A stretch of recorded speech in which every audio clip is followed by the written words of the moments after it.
BSP की इस चुनावी जनसभा में आए हुए पार्टी के सभी छोटे बड़े पदाधिकारी एवं कार्यकर्तागण, आज आप लोग देश में व यहाँ आपके बिहार प्रदेश में भी लोकसभा के लिए हो रहे आम चुनाव में अपनी पार्टी के उम्मीदवारों के समर्थन में मुझे सुनने के लिए यहाँ भारी संख्या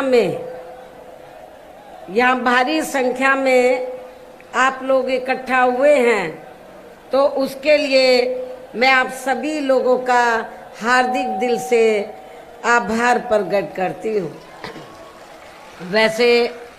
आप लोगों को ये मालूम है कि हमारी पार्टी कांग्रेस, बीजेपी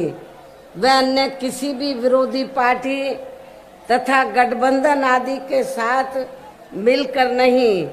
बल्कि अकेले ही अपनी पार्टी के बलबूते पर पूरी तैयारी व दमदारी के साथ ये चुनाव लड़ रही है। इसके साथ ही हमने टिकट बंटवारे के मामले में भी सर्व समाज के लोगों को बीएसपी में जुड़ने की तादाद को ध्यान में रखकर फिर उसी अनुपात में ही उन्हें उचित भागीदारी भी दी है, जिनको कामयाब बनाने के लिए पार्टी के लोग पूरे जी जान से लगे हैं। हालांकि आज आपकी यहाँ इकट्ठा हुई अपार भीड़ व भीड़ के जबरदस्त जोश को भी देखकर अब मुझे भी ये काफी हद तक भरोसा हो गया है कि आप लोग इस चुनाव में यहाँ अपने प्रदेश से अपनी पार्टी का बेहतर रिजल्ट जरूर लाएंगे। इसके लिए अब मैं आप लोगों का ध्यान कुछ जरूरी बातों की तरफ दिलाना चाहती हूँ, और इस संबंध में विशेषकर मैं कांग्रेस, बीजेपी व इनके अन्य सभी सहयोगी दलों के बारे में ये कहना चाहूँगी कि आज़ादी के बाद शुरू में केंद्र व देश के अधिकांश राज्यों में भी ज़्यादातर सत्ता जहाँ कांग्रेस पार्टी के ही हाथों में केंद्रित रही है, किंतु इनकी खासकर दलित, आदिवासी व पिछड़ा वर्ग विरोधी तथा अन्य और मामलों में भी रही गलत नीतियों व गलत कार्य प्रणाली आदि की वजह से ही फिर इस पार्टी को केंद्र व काफी राज्यों की भी सत्ता से बाहर होना पड़ा है, तथा यही स्थिति इनकी सहयोगी पार्टियों की भी बनी रही है। इससे जिस कारण ही फिर हमें बीएसपी को बनाने की जरूरत पड़ी है। इस संबंध में मैं आप लोगों को ये कहना चाहूँगी कि अंग्रेजों के जाने के बाद आज़ाद भारत में जब केंद्र में कांग्रेस पार्टी के नेतृत्व में सरकार बनी, तो उस समय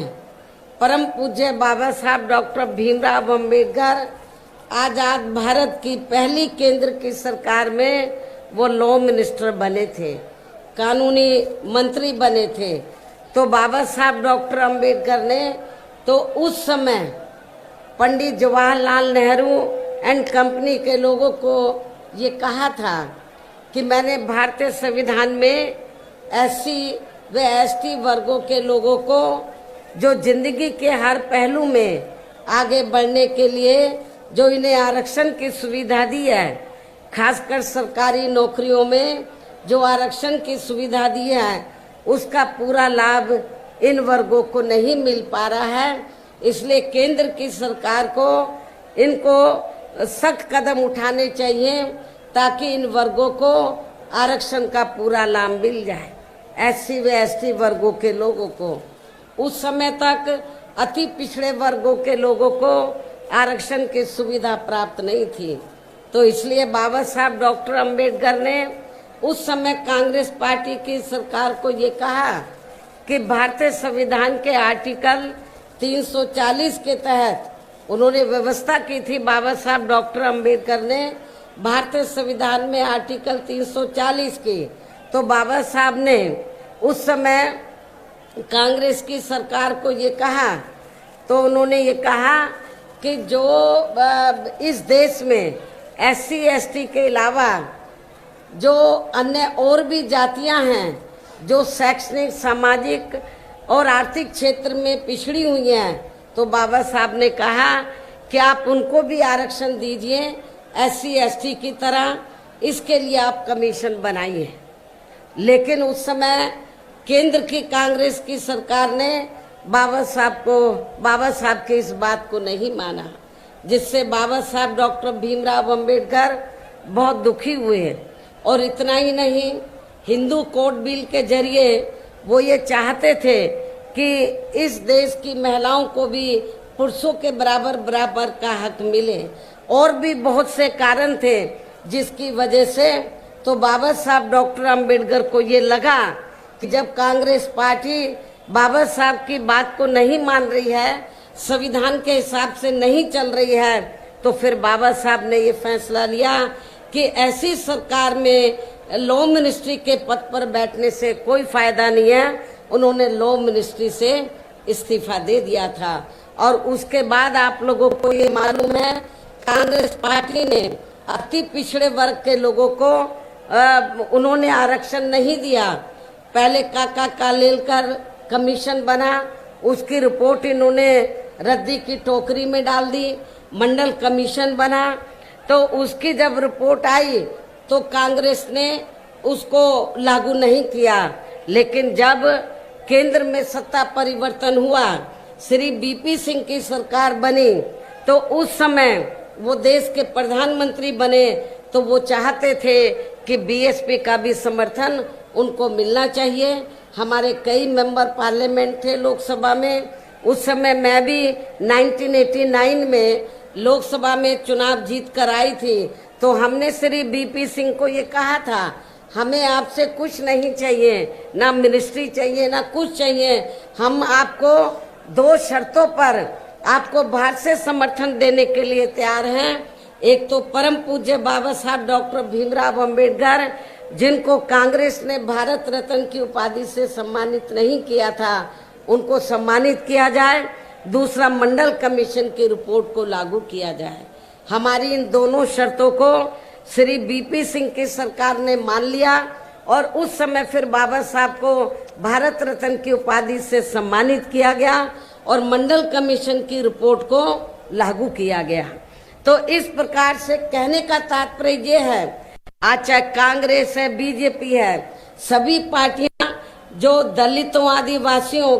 के आरक्षण की बात कर रही हैं, पिछड़े वर्ग के आरक्षण की बात कर रही हैं, सही बात तो ये है कि ये सारी की सारी पार्टियां, कांग्रेस, BJP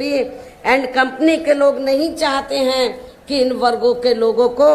भारतीय संविधान के मुताबिक आगे बढ़ने का मौका मिले। ये तो जो थोड़ा घना लाभ मिल रहा है BSP की वजह से मिल रहा है, और यदि BSP नहीं बनती तो अब तक ये रिजर्वेशन भी खत्म कर दिया जाता। BSP के बनने के कारण ये दबाव में आकर थोड़ा घना ये आरक्षण दे रहे हैं।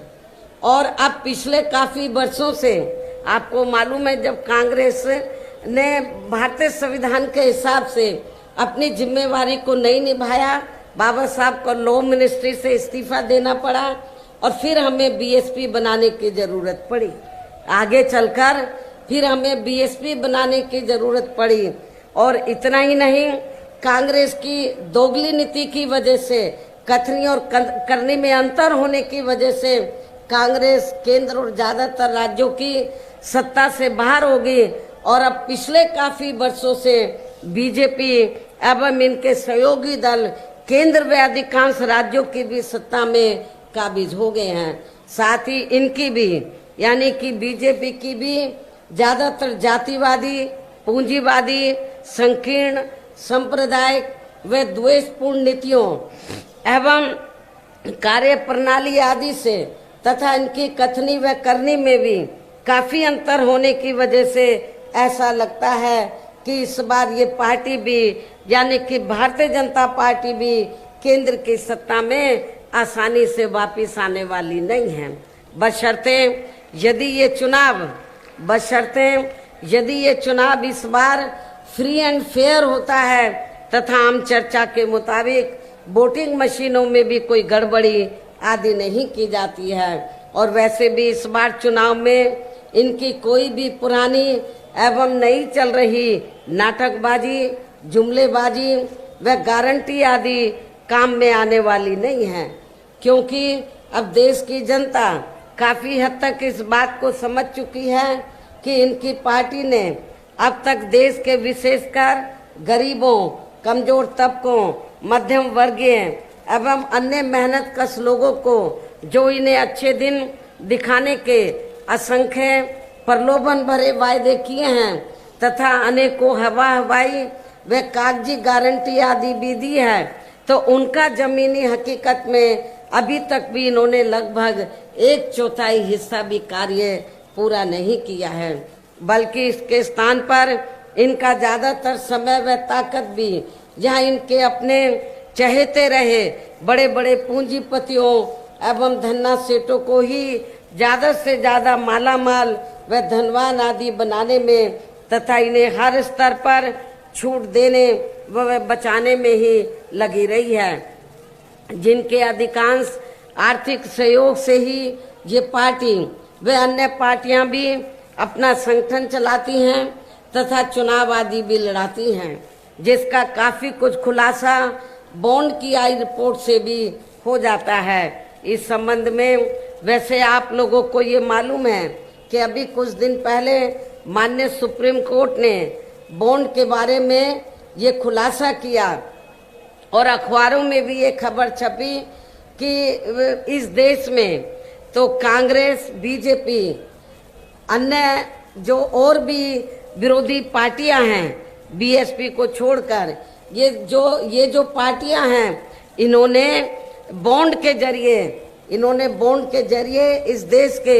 बड़े बड़े पूंजीपतियों व धन्ना सेठों से अपनी पार्टी के संगठन को चलाने के लिए व चुनाव आदि लड़ाने के लिए अरबों खरबों रुपया इन्होंने लिया है। ये माननीय सुप्रीम कोर्ट की रिपोर्ट से ये खुलासा हुआ है। लेकिन आपको जानकर खुशी होगी कि पूरे देश में बहुजन समाज पार्टी ही अकेली एक ऐसी पार्टी है, उस रिपोर्ट से ये खुलासा हुआ कि बहुजन समाज पार्टी ही अकेली एक ऐसी पार्टी है जिसने अपनी पार्टी के संगठन को चलाने के लिए व चुनाव आदि लड़ाने के लिए किसी भी पूंजीपति से एक भी रुपया नहीं लिया है, बल्कि हमारी पार्टी तो हर साल बीएसपी की मेंबरशिप के जरिए व जन्मदिन के मौके पर थोड़ा थोड़ा धन इकट्ठा करके, चुनाव के मौके पर भी कार्यकर्ताओं से थोड़ा थोड़ा धन इकट्ठा करके हमारी पार्टी अपने संगठन को चलाती है व चुनाव आदि भी लड़ाती है। इतना ही नहीं, इसके साथ ही अब ऐसा लगता है कि कांग्रेस पार्टी की तरह ही बीजेपी ने भी केंद्र की तमाम सरकारी जांच एजेंसियों का ज्यादातर राजनीतिकरण ही कर दिया है। इसके अलावा देश के किसान वर्ग भी वर्तमान बीजेपी की सरकार में शुरू से ही अपनी विभिन्न समस्याओं को लेकर काफी ज्यादा दुखी व परेशान रहे हैं और अभी भी है। जबकि यूपी में 4 बार हमारी पार्टी की रही सरकार ने इनके हितों का भी हर स्तर पर विशेष ध्यान रखा है। जब यूपी में 4 बार बीएसपी के नेतृत्व में सरकार बनी तो हमारी पार्टी की सरकार ने किसानों को समय से सस्ते साधन, खेती करने के लिए उनको सस्ते साधन उपलब्ध कराए और उनकी फसल का भी हमारी सरकार ने किसानों को उचित दाम दिया है, समय से दिया है और उचित दाम दिया है। इतना ही नहीं, बल्कि केंद्र में पूर्व की रही कांग्रेसी सरकार की तरह ही वर्तमान भाजपा सरकार में भी इनकी जातिवादी, हीन, सांप्रदायिक एवं पूंजीवादी सोच नीतियों के चलते ही पूरे देश में सर्व समाज में से खासकर गरीबों, दलितों, आदिवासियों, पिछड़े वर्गों, मुस्लिम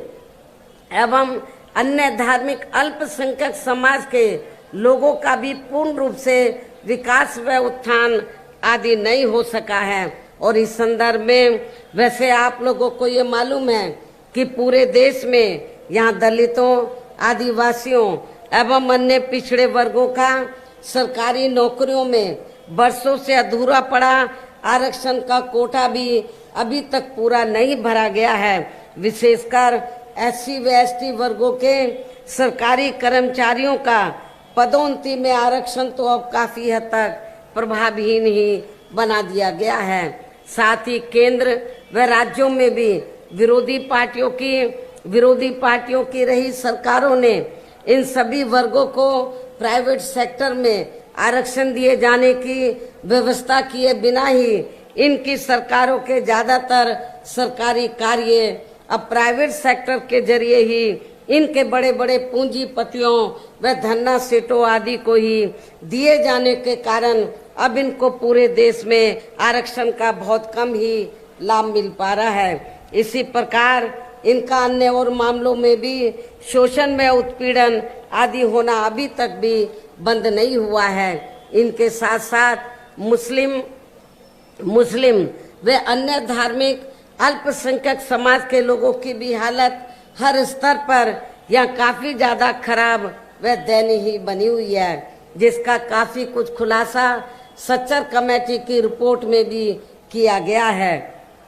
इतना ही नहीं बल्कि पिछले कुछ वर्षों से केंद्र व अधिकांश राज्यों में भी बीजेपी व RSS की सरकारों के चलते हुए अब इनका विकास एवं उत्थान आदि होना भी काफी हद तक बंद हो गया है। आए दिन इन पर खासकर धर्म की आड़ में हो रही जुर्म जाति भी यहाँ काफी ज्यादा चरम सीमा पर पहुंच चुकी है।